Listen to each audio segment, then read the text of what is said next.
આપનું સ્વાગત છે યુટ્યુબ ચેનલ ઓએનજી પ્રાઇમમાં। તો આજના પવિત્ર દિવસે આપણે આવી ગયા છીએ ઉમિયા પાર્ક સોસાયટીની અંદર, જે વર્ષોથી હોળી દહનનો કાર્યક્રમ થાય છે। તો સરસ મજાનું આ વાતાવરણ પણ બની ગયું છે અને સાથે સાથે હવે ઋતુ પણ બદલાણી છે, ત્યારે આનાથી શું ફાયદા થાય એની પણ વાત કરીશું। અને આ હોળી તેમજ ધૂળેટી અલગ અલગ જે હિન્દુ તહેવારો છે આપણે મનાવીએ છીએ, તો એની અંદર આપણે ચાલે છે।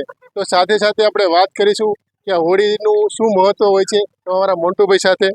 નમસ્કાર સાહેબ। નમસ્કાર, આપનું સ્વાગત છે મારી યુટ્યુબ ચેનલ ઓએનજી પ્રાઇમમાં। તો આ હોળીનું શું મહત્વ થોડી વાત કરશો સાહેબ? અમારે છેલ્લા 7-8 વર્ષથી આયા હોળી પ્રગટાવવાનું અમારે ચાલુ છે અને આજુબાજુના તમામ વિસ્તાર બધા દર્શન માટે અહીંયા આવે છે। આટલામાં કોઈને કઈ બીજી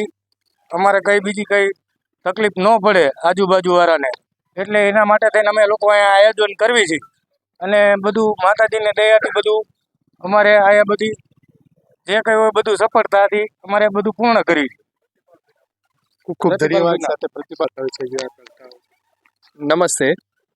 છેલ્લા 8 થી 10 વર્ષથી અમારે ઉમિયા ગ્રુપ જે છે, ઉમિયા સોસાયટી ગ્રુપ, એ આયોજન કરે છે હોળીનું હિન્દુ ધર્મમાં આપણું બહુ જ મહત્વ છે અને સારું છે કે ઉમિયા પાર્ક ગ્રુપ જે આ હોળીનું આયોજન કરે છે, તો બધા આજુબાજુના વિસ્તારોને દર્શનનો લાભ।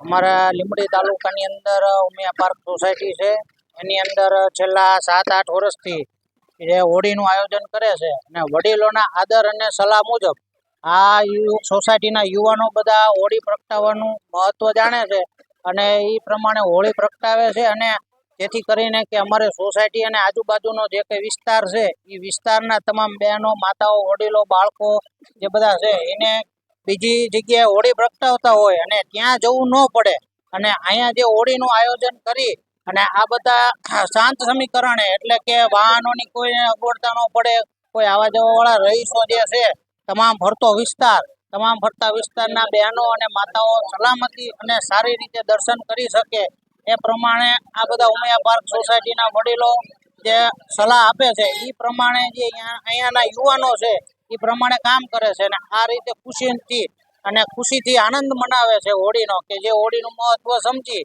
અને દર્શન કરી અને બધા શાંતિથી અહીંયા આનંદ માણે છે અને આ તહેવારને ઉજવે છે। સાથે સાથે બીજા દિવસે ધૂળેટી કઈ રીતે આપણી સોસાયટીમાં મનાવવામાં છે? બીજા દિવસે ધૂળેટી મનાવવાના મહત્વની અંદર અહીંયાના જે યુવાનો છે એ પોતપોતા વડીલોના સલાહ મુજબ જે આયોજન છે એ આયોજનથી ગલાલ ઉડાડી અને એકબીજાને તિલક કંકુમ કરી અને આનંદપૂર્વક એકબીજા સાથે ધૂળેટી મનાવે છે। ખૂબ ખૂબ ધન્યવાદ જે સાહેબે વાત કરી કે આ ઉમિયા પાર્ક સોસાયટી અમારા લીંબડીની નંબર 1 સોસાયટી છે। આ જે પણ તહેવારો થાય છે સરસ મજાના અને એક નંબરના તહેવારો બધા અમે ઉજવીએ છીએ અને હળી મળીને જે આખો વિસ્તાર છે આનંદથી જે આ તહેવારો અમે મળીને સરસ મજાના ઉજવે છે।